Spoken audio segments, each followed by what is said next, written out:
জাল জাল করে লেবুর ফিনিক খেয়ে দুপুরবেলা সবাই ফিট হয়ে পড়েছিলাম।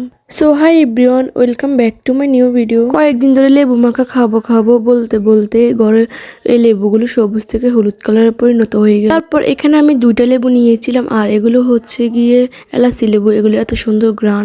তারপর লেবুগুলো চিকন চিকন করে কেটে নিয়েছিলাম পাতলা পাতলা করে।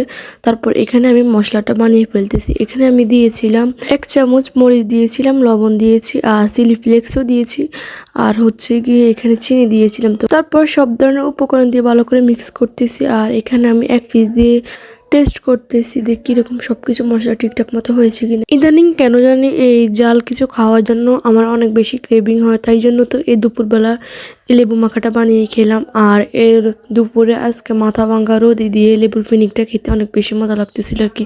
এটা ফিনিক বলতে ভুল হবে, এটা হচ্ছে লেবু মাখাই। আর লেবুগুলোর এত সুন্দর গ্রান ছিল। এগুলো হচ্ছে এলাচি লেবু আর কি। তো এলাচি লেবু যে সুন্দর একটা গ্রান, মাশাল্লাহ। তো এখানে আমি সবগুলো মাখিয়ে নিয়ে এখানে খাচ্ছিলাম আর কি। এত মজা হয়েছিল, মানে টক ঝাল মিষ্টি সবকিছু একদম ঠিকঠাক পারফেক্ট ভাবে হয়েছিল। তো এখানে আমি আর আমার বাগনি মিলে খাচ্ছিলাম। তো ও অনেক বেশি জাল খায় আর আমি অনেক বেশি জাল খাই। তো আমার আজকে ভিডিওটি পর্যন্তই। সবাই ভালো থাকবেন। আল্লাহ হাফেজ।